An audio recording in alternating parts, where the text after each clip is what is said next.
رات اتفاق سے کل کسی جگہ گفتگو میں کسی بندے نے حاصل پور کا نام لیا، ایسے ہی گفتگو میں،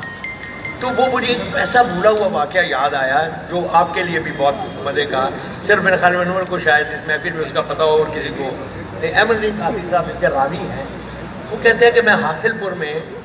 مجھے انہوں نے صدر مشاعرہ بنا کے بلایا، چھوٹی سی جگہ ہے یعنی آپ قصبہ سا کہہ دیں۔ اب وہ کہتے ہیں کہ میں اچھا چھوٹے قصبوں میں ایک بڑی عجیب بات ہوتی ہے، وہاں سے شاعر ہوتا ہے،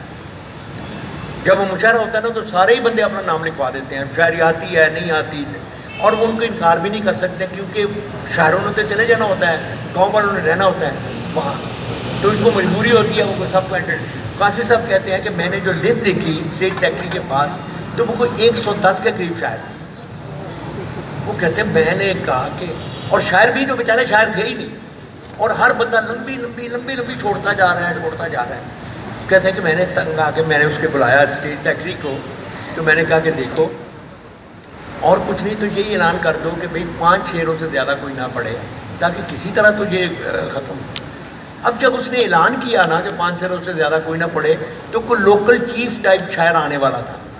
یہ took it as a personal insult کہ یہ میرے لیے اعلان کرایا گیا ہے، حالانکہ وہ اعلان جنرل تھا مگر وہ سمجھا کہ یہ مجھے ذلیل کرنے کے لیے کہا گیا کہ 5 شعر سے زیادہ نہیں پڑھنے۔ کہتے ہیں اس نے بڑے تیزی سے 5 شعر پڑھے اور غصے سے اتر کر اسپنڈال سے نکل گیا،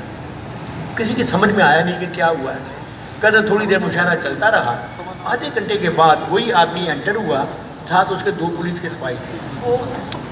کہتے ہیں وہ سپاہی میں سمیت سیدھے اسٹیج پہ آئے، ایک سپاہی پوچھتا ہے تم میں سے صدر کون ہے؟ جی صدر تو میں ہی ہوں۔ اس نے کہا تھانے دار صاحب کا حکم ہے اس سے 2 غزلیں اور سنو۔ یہ لٹری کہتا ہے تھانے دار صاحب کا حکم ہے اس سے 2 غزلیں اور